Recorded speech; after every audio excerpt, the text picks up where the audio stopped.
por favor, Helder. Você pode colaborar com missões estaduais. A nossa campanha esse ano está bem movimentada. Nós tivemos, na semana passada, um momento muito gostoso, né? Para além da comida, nós tivemos um momento da comunhão, né? Então, foi um momento bem bacana. E nós podemos repetir. Estava melhor antes, acho que deu um... a gente pode repetir isso novamente hoje. Então, você pode... levar para casa, obviamente, mas se você puder comer aqui com a gente, vai ser legal, tá? Vai ser muito bem-vindo. E você vai poder também comer novamente aquela canjica que disseram para mim que estava maravilhosa. Aí eu cheguei em casa e falei assim para minha esposa, Marina, você podia fazer uma canjica doce. Ela falou assim, você não experimentou aquela lá domingo à noite. Então, hoje eu vou experimentar essa canjica em nome de Jesus. Quem encomendou? Marcelo, leva a panela, irmão. Deixa todo mundo na seca. Encomendou 10 potinhos? Não é possível.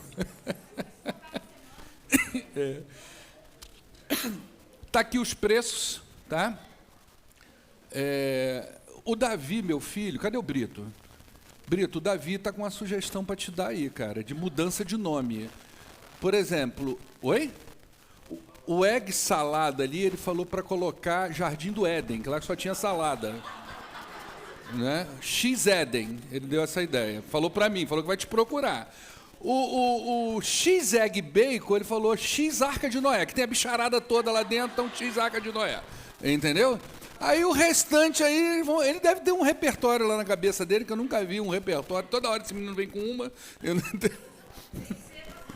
Está na igreja e falou, pai, eu vou falar com o Brito para mudar o nome daquele sanduíche lá, entendeu? Eu falei, vai lá, filho, procura o Brito e dê as suas ideias. Oi? Lanche gospel, ele falou. Deixa eu pedir um favor, o pessoal que está perto de janela, abre aí para o ar circular, tá? Que a gente está em épocas de pandemia, é bom circular o ar aí. Então está aí para você, hoje, desculpa, irmãos, estar aqui conosco, tá?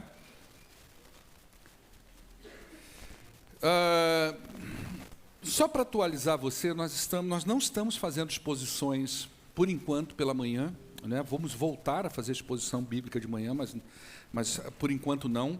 Eu estou trabalhando sobre ceia, eu estou trazendo temas sobre a ceia durante alguns domingos, no geral temas sobre igreja, tá? Nos domingos de manhã, mas vamos voltar com exposições. À noite nós estamos fazendo a exposição da carta aos Efésios. E se você ainda não ouviu nenhuma, eu quero encorajar você a ir lá no YouTube. E se você não é sócio nosso lá ainda, como é que é? Inscreva-se. Não, é inscrito, né? Se inscreve no canal, toca o sininho, faz aquela balbúrdia toda lá. Né? E vai lá nas mensagens sobre Efésios, porque aquelas mensagens são muito importantes para que você compreenda conceitos de igreja, para que você compreenda o que Jesus fez por você, a obra de Cristo, né? E coisas que são relativas a você, como crente em Cristo Jesus. Coloca o fonezinho lá na sua orelha, à noite, e coloca naquela velocidade 1.5, que aí vai parecer que eu sou mais pentecostalizado. Vai parecer eu, quando assumi o ministério há 20 anos atrás, eu era daquele jeito, 1.5. Você põe lá em 1.5, que nem eu consigo me ouvir no normal, entendeu, irmãos? Mas se você botar 1.5, era o pastor Paulo quando assumiu o ministério pastoral, tá bom? A gente vai para a terceira parte hoje sobre a ceia, e só para lembrar algumas coisas que a gente já trabalhou aqui. Nós começamos a falar da ceia, e quando nós começamos isso, nós nos remetemos lá à Páscoa dos Hebreus, não é? E eu volto a dizer, eu não estou dizendo que a Páscoa dos Hebreus, falei isso na primeira vez, obrigado, Lucas. A Páscoa dos Hebreus, a ceia é uma continuidade da Páscoa dos Hebreus. Não é isso que eu estou falando quando eu peguei a Páscoa para fazer essa associação, tá? Mas a gente tem que olhar para a Páscoa porque a ceia acontece nesse momento de transição. Então, alguns elementos, alguns acontecimentos que houveram lá em Êxodo 12, eles são muito importantes para nós entendermos um pouquinho sobre a ceia, tá? Então a gente falou da ceia como uma refeição que define a nossa identidade. A gente viu isso lá na Páscoa, né? Ali naquele momento, todas as vezes que eles repetiam aquela ceia, aquela Páscoa, aquela refeição, eles lembravam, né, quem eles eram, da onde Deus tirou eles e para onde eles estavam indo, né? E ali também era um momento onde a nação de Israel, a despeito dali não ter nação ainda, né, a gente vai ver isso no decorrer do Êxodo, de todos os acontecimentos, a lei vai aparecer para o povo, aquela coisa toda, mas ali a gente já vê uma definição de um povo, de uma identidade muito particular, né? O povo de Israel, praticamente, não é? A gente pode dizer assim, que é o único que celebrava a Páscoa.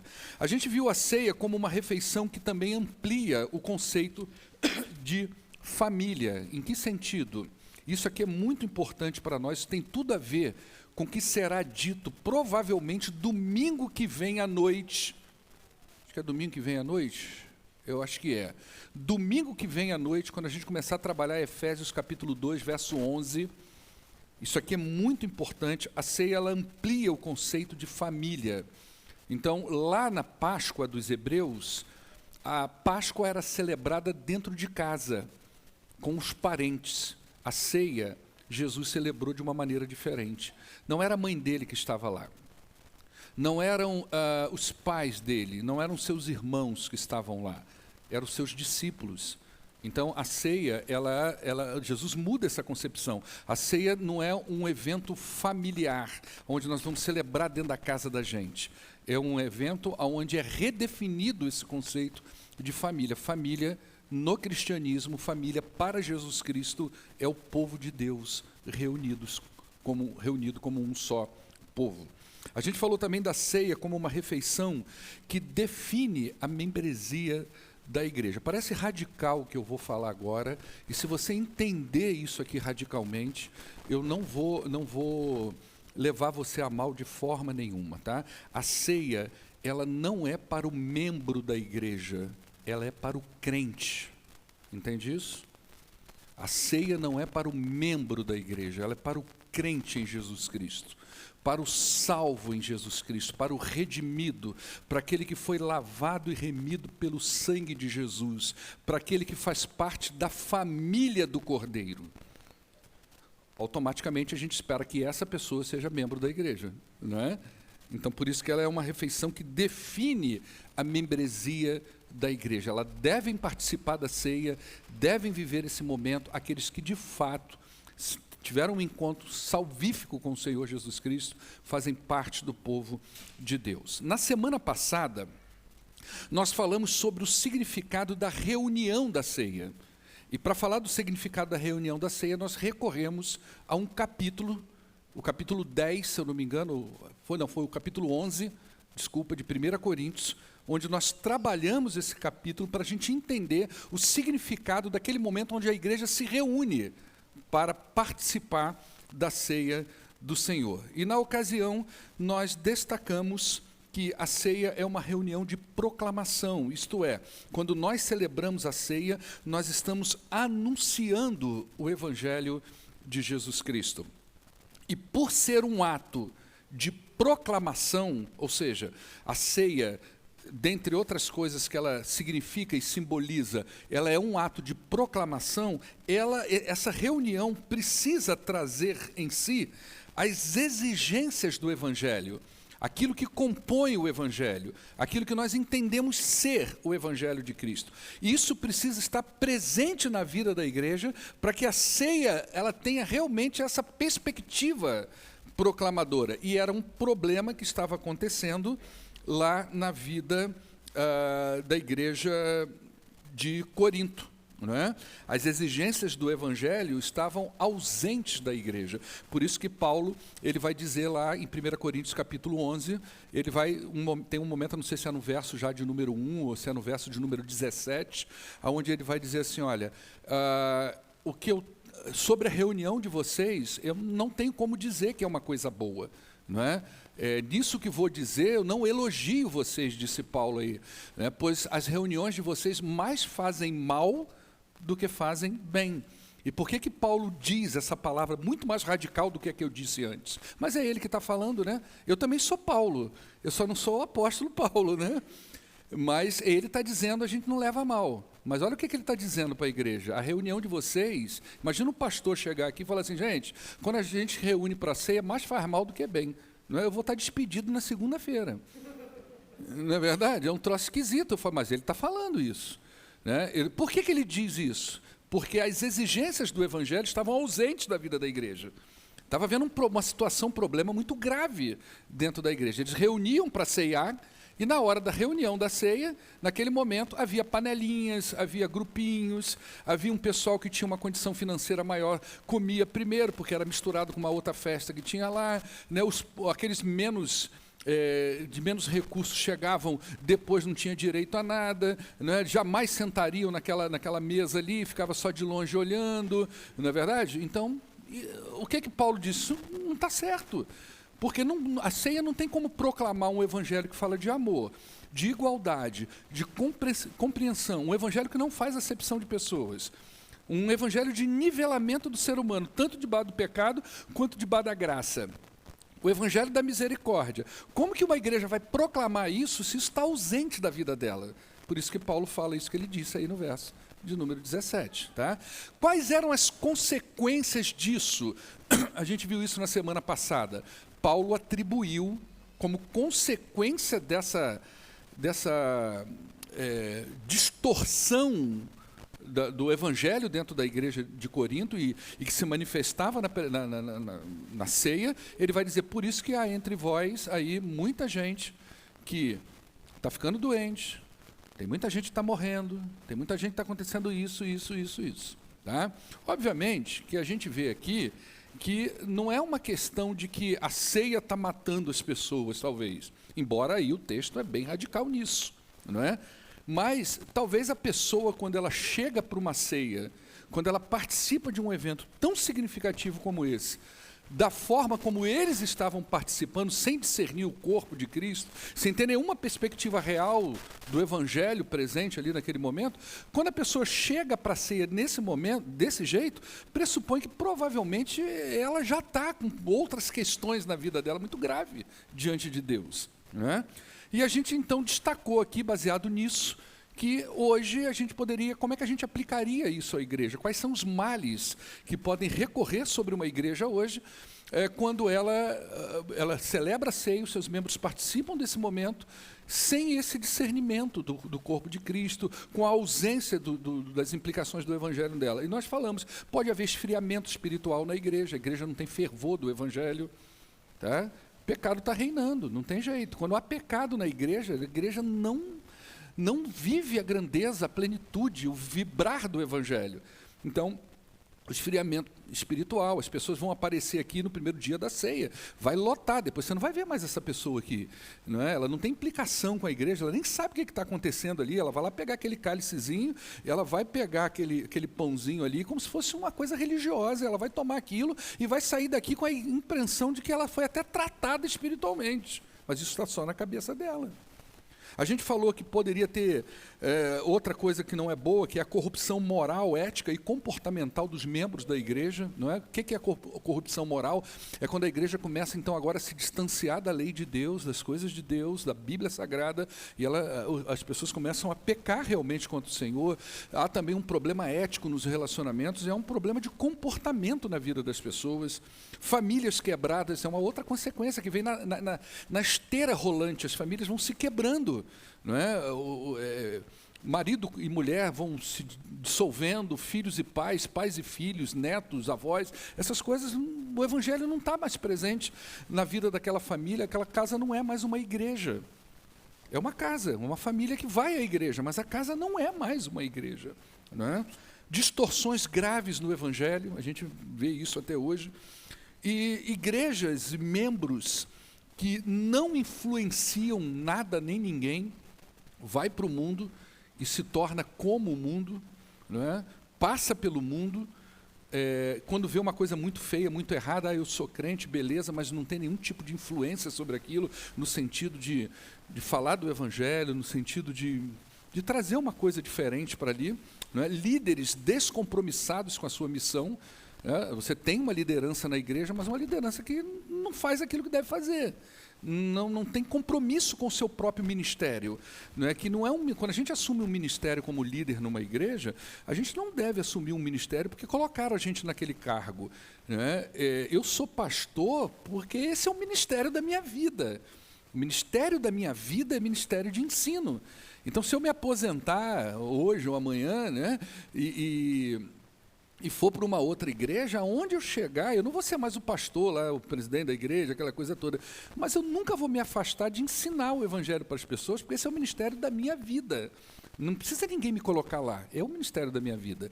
Então, a liderança é a mesma coisa. Quando você pega uma função na igreja, você precisa entender um ministério que Deus está colocando ali sobre você. Às vezes, alguma coisa em você para aquele tempo, para aquele momento, né? E não quer dizer que é sempre uma sala de escola bíblica dominical, que eu vou ser professor, eu posso ser professor no púlpito, eu posso ser professor num pequeno grupo, eu posso ser professor numa reunião de jovens, mas eu vou sempre ensinar. E falamos também que em alguns lugares, né, citamos a Europa como um lugar que tem sido um verdadeiro cemitério de igrejas, um lugar onde foi o maior avivamento. Né? Tudo que você lê sobre avivamento tem ligação com a Europa.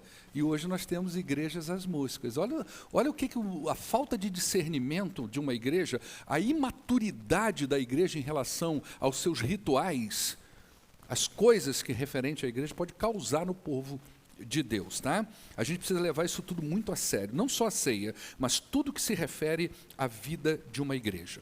Hoje a gente vai trabalhar conceitos. O que a gente vai fazer aqui hoje de forma breve? Nós vamos trabalhar conceitos. Imagine uma caixa com a seguinte etiqueta: ceia. O que isso significa? A gente vai abrir essa caixinha e nós vamos tirar conceitos ali de dentro. Tá certo? Hoje a gente vai falar de alguns, semana que vem a gente vai ampliar. A minha intenção é apresentar alguns desses componentes que nos ajudam a entender a ceia. Tá? É tipo assim, se alguém perguntar para você, o que é a ceia? O que você responde para essa pessoa? Né? Nós temos várias maneiras de responder isso. A ceia é um ritual da igreja, a ceia é a anunciação do corpo, da morte de Jesus Cristo, a ceia é a proclamação do evangelho, a ceia é quando o povo de Deus se reúne em unidade. E aí você vai, né, trabalhando vários conceitos a respeito da composição da ceia. Eu vou trabalhar um conceito de um pastor e escritor chamado Bob Jameson. Ele escreveu um livro sobre a ceia, ele traz um conceito bem grandão, bem amplo, e que a gente vai pegar esse conceito aí, vai dar uma martelada nele, vai tentar desmembrar ele. Hoje eu vou desmembrar uma parte, para a gente entender isso que a gente faz aqui uma vez por mês. Ele diz assim: a ceia do Senhor é um ato de comunhão de uma igreja de Cristo. A ceia do Senhor é um ato de comunhão de uma igreja com Cristo e com os outros. E de celebração da morte de Cristo por meio do partilhar do pão e do vinho. É o ato de um crente receber os benefícios de Cristo e de renovar o seu compromisso com Cristo e com o seu povo. Assim fazendo da igreja um corpo e distinguindo ela do mundo. Tá? Você vê que o conceito ele é grandão. A gente vai partir agora para o desmembramento desse conceito. Eu vou pegar 3 partes dele aqui apenas hoje. Semana próxima, quando a gente estiver junto novamente, nós vamos falar de mais alguns. A primeira coisa que ele diz é que a ceia do Senhor é um ato de uma igreja. Presta atenção nisso, que isso aqui é importante para os dias atuais, onde há uma visão de ceia muito, assim, não é... Como é que eu vou dizer para você assim? Não é que é feia, é bonita, mas talvez não reflete a ideia bíblica, tá? Num primeiro momento, a ceia do Senhor não se constitui um ato individual ou um ato de um pequeno grupo. Não é isso que é a ceia. Vou tomar ceia lá em casa, tá certo? Então, eu sei que hoje é dia de ceia, vou pegar meu pãozinho e tal. Ou então, poxa, o pastor não foi na igreja aquele domingo porque ele estava em algum lugar, eu estava de férias. Às vezes acontece aqui, não é? O pastor pula para o outro mês. Às vezes pede o pastor Elias, tão caridosamente, para vir aqui servir a ceia, não é verdade? E, bom, mas eu vou servir... Não é um ato individual. No conceito do Bob Jameson, é um ato inicialmente de um grupo chamado igreja. Depois ele vai falar da parte individual da ceia, mas não como celebração, tá? Então a ceia é um ato em que toda a igreja faz e faz em unidade. Essa é a ideia da ceia. Então lá em 1 Coríntios capítulo 11, versos 17 e 18, olha o que o apóstolo Paulo está falando para a igreja. Entretanto, nisso que vou dizer, eu não vou elogiar vocês, pois as reuniões de vocês mais fazem mal do que bem. Em primeiro lugar, eu ouço que quando vocês se reúnem como igreja, ou seja, no entendimento daquela igreja lá de Corinto, a ceia acontecia quando o povo de Deus se reunia.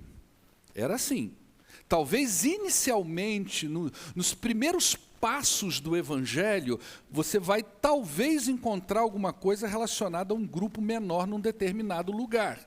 Mas quando a igreja vai tomando forma, quando a igreja vai tomando corpo, quando ela vai se institucionalizando, ou seja, você já vê presença de presbíteros, você já vê presença de diáconos, você já vê presença de liderança, ou seja, você já começa a ter alguma coisa mais estruturada, a ceia vai tomando lugar nesse espaço, onde a comunidade de Cristo se reúne como um só corpo. Veja bem, quando eu falo espaço, eu não estou falando de prédio. Nós poderíamos tomar a ceia, gente, vamos tomar a ceia hoje lá no Manduzão, se a igreja se reúne lá, mas é o corpo de Cristo reunido, é o povo de Deus junto, celebrando a mesma coisa, numa unidade, com um só coração, um só pensamento, uma só mente, uma alegria em comum no seu coração. A igreja de Corinto entendia que a ceia era um ato da comunidade cristã. Eles se reuniam como igreja para essa celebração. Então a ceia não é uma celebração de famílias, por exemplo. Ok? Quando nós nos reunimos aqui, nós temos a composição familiar aqui dentro. Nós temos várias famílias. Você pode estar aqui com a sua família toda, mas ela não é uma celebração lá da sua casa. Ela é uma celebração com o povo de Deus aqui. Tá? Bob Jameson ainda diz que não se pode separar a ceia da igreja e a igreja da ceia. São coisas extremamente misturadas. Deixa eu fazer uma digressão aqui, que não está aqui nos scripts, mas nós tivemos, por exemplo, em época de pandemia, uma discussão sobre se ceia pela internet valia. Vocês devem ter acompanhado isso. A igreja passou a se reunir não tinha ninguém, né?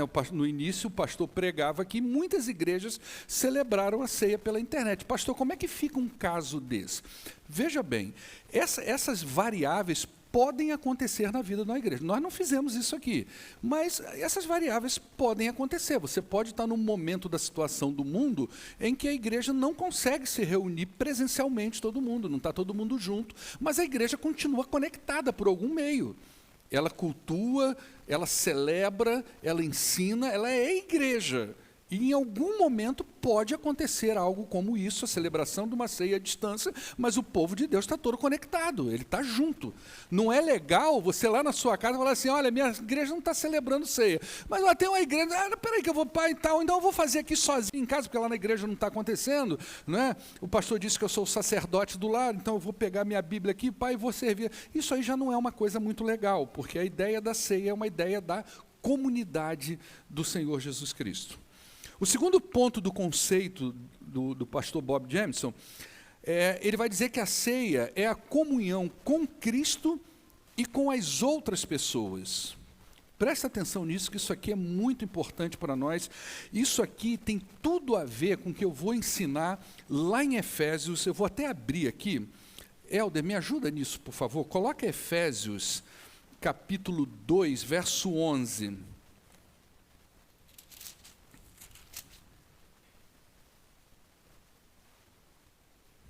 Presta atenção aqui, eu acho que até não está aqui nos scripts,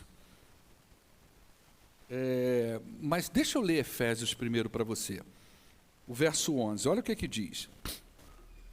Portanto, lembre-se de que anteriormente vocês eram gentios por nascimento. Presta atenção nessa frase, porque Paulo está se direcionando nesse momento da carta a um grupo específico da igreja, aquelas pessoas que não vieram do judaísmo, não eram judeus, melhor dizendo. Ela poderia vir do judaísmo e não ser judeu, mas eles não eram judeus de nascimento. Eles eram estrangeiros, que talvez fosse a maior composição da igreja de Éfeso, tá certo? Vocês eram chamados incircuncisão pelos que se chamavam circuncisão, ou seja, aqueles judeus que eram circuncisos tratavam vocês como uma pessoa que não trazia no corpo de vocês a marca de Cristo. Naquela época, vocês estavam sem Cristo, separados da comunidade de Israel, sendo estrangeiros quanto às alianças da promessa, sem esperança e sem Deus no mundo. Era assim que as pessoas estavam antes de Cristo chegar na vida deles. Eles não tinham comunhão com Deus e eles não tinham comunhão com o povo de Deus. Eles estavam alheios à vida com Deus, estavam alheios uns aos outros. Não tinha comunhão nem de um lado nem do outro. A gente vai ver no decorrer do texto que em Cristo houve essa unidade. Lá em Romanos ele vai dizer que de dois povos Deus fez um. Então não há mais judeus, não há mais grego, não há mais isso, não há mais aquilo. Todos nós somos um em Cristo. Quando nós nos reunimos para ceiar, nós estamos celebrando essa comunhão, nós estamos vivendo essa unidade. Observe como isso estava ausente da igreja de Corinto. Não havia essa unidade. Eles se reuniam no mesmo lugar, eles tomavam e comiam quase a mesma coisa, vamos dizer assim, mas essa unidade não tinha a ver com a vida deles. Não tinha isso, estava ausente. Por isso que Paulo vai dizer que a reunião deles mais fazia mal do que bem. Porque a ceia, ela é essa celebração, primeiro, da nossa comunhão com Cristo. Por isso que ela é coisa de crente. A ceia é uma celebração da comunhão com Cristo. Se você não teve isso ainda, dificilmente isso vai estar presente no seu coração e na sua mente naquele momento da ceia. A ceia aponta para uma comunhão íntima de Cristo e com a igreja reunida. Talvez eu e você, nós tenhamos poucas condições de entender a dimensão mística dessa comunhão. Lá em 1 Coríntios capítulo 10, verso 16, Paulo diz o seguinte sobre a ceia: não é verdade que o cálice da bênção que nós abençoamos é uma participação no sangue de Cristo? E que o pão que partimos é uma participação no corpo de Cristo? Ou seja, há uma união ali, de forma simbólica, através dos elementos da ceia, mas que vai apontar para algo real que há entre o sujeito e o seu Salvador. Há uma coisa real entre esses dois indivíduos, esses dois entes, vamos dizer assim. Cristo salvou. É por isso que eu gosto de ilustrar o batismo, de uma forma. Tem um médico da época, ele é do século, eu não lembro o nome dele, do século XIX, se eu não me engano. Ele, para ilustrar o batismo, né, ele vai usar a figura do picles, esse picles que você compra aí no supermercado. Né, e ele fala, você pega lá aquele pote, você corta ali cenoura, você coloca ali pepino e tudo mais. Né? E ele vai dizer assim, olha, isso aí é um mistério muito grande, porque quando você começa a mergulhar aquilo naqueles temperos, naqueles líquidos, naqueles azeites e tudo mais, você depois vai comer a cenoura, você vai comer, ele não tem mais gosto daquilo. Ele pegou completamente a essência daquilo que estava fora. E é como se Jesus viesse sobre o indivíduo e fizesse uma imersão de fato. E no decorrer da nossa vida, o que vai acontecendo? Nós vamos recebendo de Jesus, a partir de uma operação do Espírito de Deus, e o Espírito de Deus usando as Sagradas Escrituras em nós, em que esse DNA, vamos dizer assim, de Jesus, vai sendo transmitido para nós, e nós vamos crescendo de glória em glória, nós vamos avançando, nós vamos desenvolvendo, nós vamos nos parecendo com Jesus, nós vamos avançando para a maturidade. Não tem como avançar para a maturidade se você não converteu. Entende isso? Não tem como crescer em Cristo se você não converteu. É o que João vai falar. Existem 3 provas da conversão de uma pessoa. Né?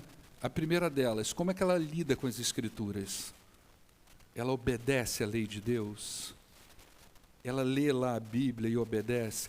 Ela cresce no conhecimento do seu Deus?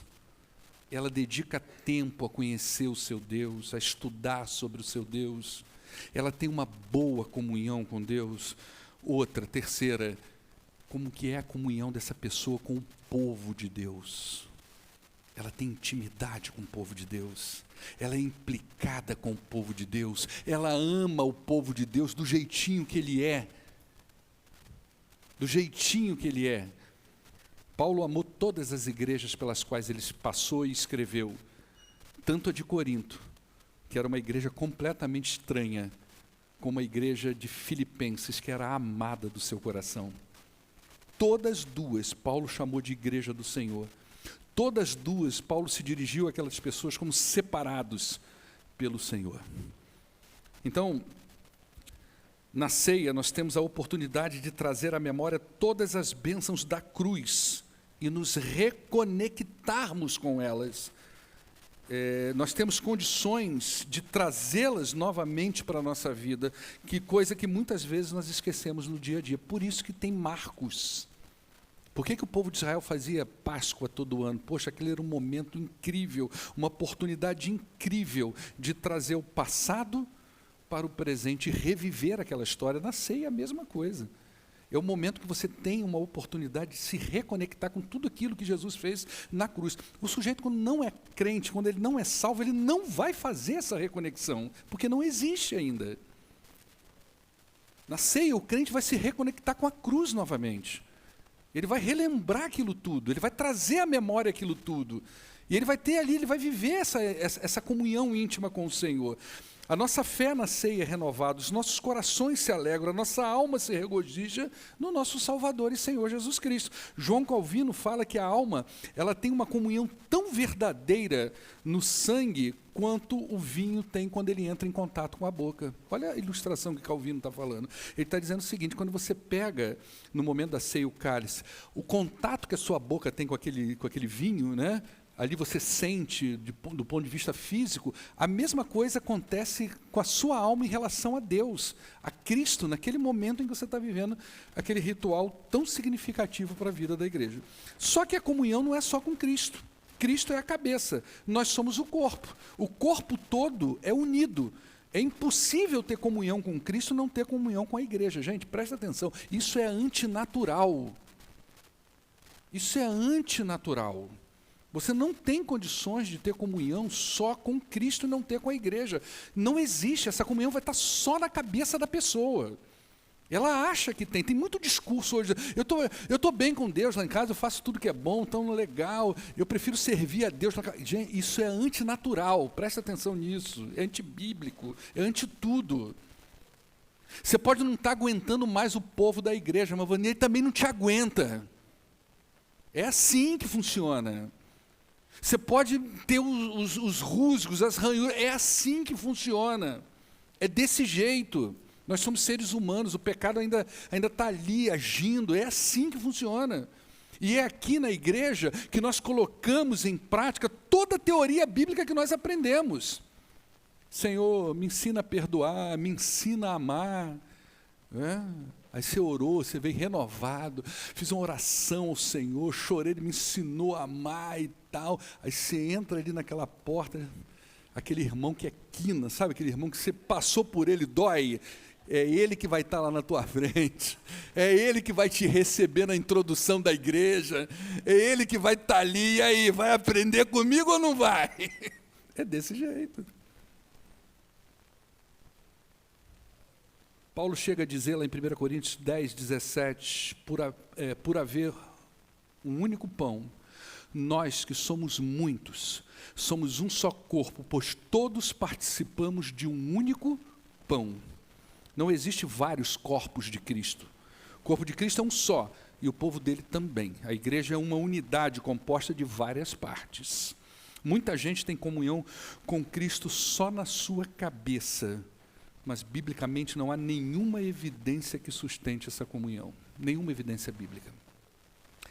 Por último, a ceia diz da nossa união com Cristo, a ceia diz da nossa unidade em Cristo, e a ceia também diz, segundo o conceito aqui do pastor Bob Jameson, a celebração da morte de Cristo. Não é possível que o cristianismo ele seja a única religião que celebra a morte de alguém com alegria.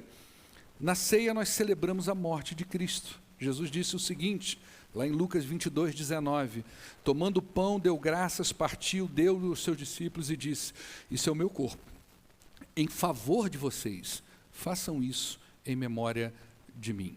Aqui a gente pode lembrar até do Êxodo, né? As famílias hebreias, elas celebrariam a Páscoa todos os anos, a fim de trazer para o presente a libertação da escravidão. Na ceia, nós fazemos a mesma coisa, né? Nós trazemos para o presente o evento da morte de Cristo, que nos livrou da escravidão do pecado. E sentimos alegria nesse momento. Ao mesmo tempo em que celebramos um evento passado, trazendo ele para o presente, nós também nos alegramos com uma certeza. Jesus voltará no futuro. Olha como que a ceia ela é tridimensional. Ela aponta para o passado, ela aponta para o presente e ela aponta para o futuro. Por isso que a gente celebra com alegria. A gente celebra a morte daquele que vai voltar. A gente celebra a morte daquele que virá em glória. Por isso Paulo disse lá em 1 Coríntios 11:26, porque sempre que vocês comerem deste pão e beberem deste cálice, vocês anunciam a morte do Senhor até que Ele venha. Olha que alegria o momento da ceia. A proclamação da volta de Cristo. Jesus vai voltar. Toda vez que eu tomo a ceia, é interessante porque a ideia do elemento da ceia é muito diferente de hoje, talvez seja trazer amargura, né? A gente lembra da morte, mas nos alegramos com a vinda. Ao lembrarmos da morte, lembramos também de tudo que nos assola, de tudo que nos causa tristeza, de toda dor, de todo pecado, de tudo. Mas, ao mesmo tempo, nós olhamos para a cruz e lembramos da libertação em Cristo Jesus e nos lembramos que Ele vai voltar. E quando Ele voltar, nós viveremos em glória com Ele. A ceia é um momento que une passado, presente e futuro. São 3 tempos unidos no plano de redenção. 3 tempos unidos no plano de redenção. A obra de Jesus, o que Ele fez em nós e a volta dEle. Isso acontece por meio do partilhar o pão e o vinho, símbolos que apontam para o corpo e para o sangue de Jesus entregue por nós. Um ponto importante aqui da ceia é que ela não foi uma invenção humana. A igreja não inventou a ceia, gente. Você tem noção disso? A ceia foi uma ordem de Jesus. Nós não inventamos isso. Não foi o Pedro que chegou assim, vamos sacar aqui o seguinte, gente, Jesus foi, vamos montar uma festinha, tá? Todo mês a igreja vai celebrar essa festinha para saber que ele voltou. Não, não foi. Não foi Paulo que inventou a ceia. Foi Jesus que ordenou a ceia, né? Ela é uma ordenação direta de Jesus para a igreja. Como é que a gente conclui isso? O que a gente pode destacar do nosso tema de hoje, né? Nós trabalhamos aqui algumas particularidades que fazem parte do conceito da ceia. Depois nós vamos avançar, porque você viu que o conceito é maior do que isso. Então, na próxima vez, foi só para não ficar muito grande, a gente vai avançar, tá? A ceia faz parte da igreja e deve ser celebrada pela igreja toda, tá certo? Ela não é uma celebração familiar, ela é uma celebração eclesiástica. É diferente, embora aqui na igreja nós temos várias famílias, mas é aqui que ela faz sentido, é aqui que ela acontece, é aqui que ela deve ser vivida. A ceia aponta para a necessidade da comunhão com Cristo, ela expressa a nossa união com Cristo, e essa união ela deve se evidenciar numa confiante dependência do nosso Salvador e Senhor. A melhor forma da gente mostrar ao mundo que nós estamos em Cristo é confiando nele e dependendo dele. Não é só chamá-lo de Senhor, mas é obedecer ele em tudo. A ceia também traz em suas exigências a comunhão com a igreja, ou seja, vida cristã. Eu não posso usar a igreja para participar de uma ceia. Eu preciso ser um com a igreja para participar da ceia. É diferente. Eu não posso fazer da igreja um lugar onde a minha consciência diz para mim que eu devo exercer algumas coisas religiosas. Então, por exemplo, eu preciso da igreja para casar, eu preciso da igreja para fazer uma oferta, eu preciso da igreja para ceiar, eu preciso da igreja para batizar. Não, não é assim que funciona. Você não pode usar a igreja para ceia. Você deve ser um com a igreja para ceiar com ela. É uma coisa diferente, é um viés diferente da coisa. Na ceia nós temos o privilégio de revivermos a nossa libertação. É um reencontro com a obra de Cristo através de símbolos, como pão e vinho. Aqui no nosso caso, suco de uva. A gente pega aquele pão, a gente pega aquele suquinho de uva, que são símbolos que vai nos reconectar com alguma coisa. O símbolo é isso. Você abre o seu computador, tem vários símbolos. Você clica naquele símbolo, ele vai te conectar com alguma coisa. Ele vai abrir uma página para você, ele vai te mandar para um outro lugar. A ceia é isso. Eu não posso pegar esses símbolos e ficar na mesa. Eu não posso pegar esses símbolos e ficar aqui. Ele tem que me lançar para outro lugar, ele tem que me reconectar com a outra coisa. Então, quando eu coloco aquele pão na boca, aquele cálice, eu estou me reconectando em todo aquele momento que nós estamos vivendo com a obra de Cristo. E revivendo isso, revivendo o primeiro amor. Você lembra do dia que você se encontrou com Jesus? Você lembra do dia da tua conversão? Você lembra do dia que você reconheceu os seus pecados e se entregou em lágrimas? Se é que foi assim a sua, a minha foi, que você se entregou em lágrimas a Jesus Cristo. Esse dia eu relembro na ceia, toda a ceia.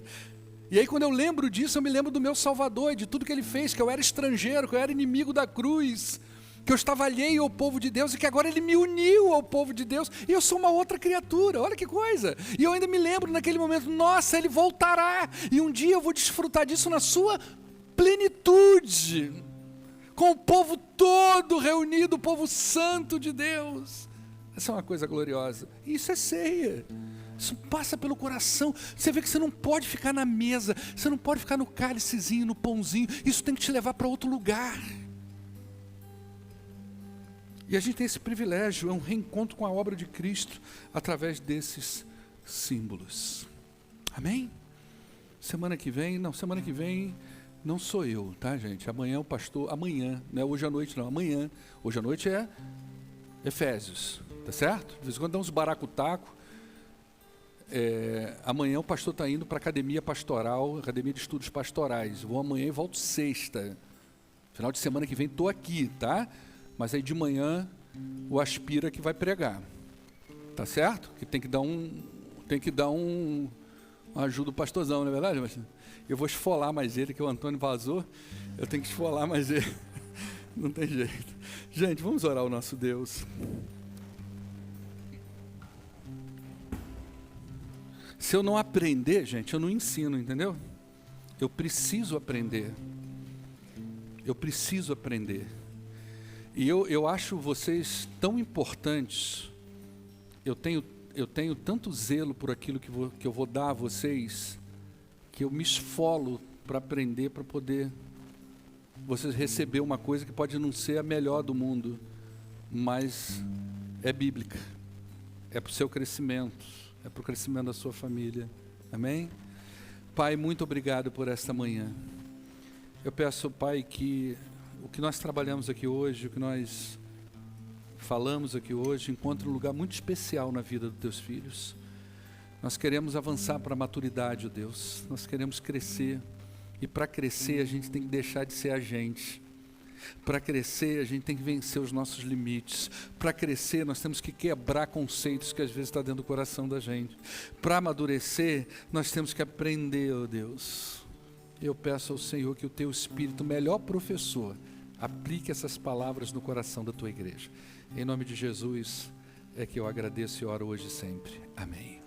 Irmãos, eu vou sair a Paulista, que eu vou a Atibaia e vou voltar agora, num tiro só para estar com vocês aqui à noite. Amém ou não, irmãos? Deus abençoe a vida de vocês.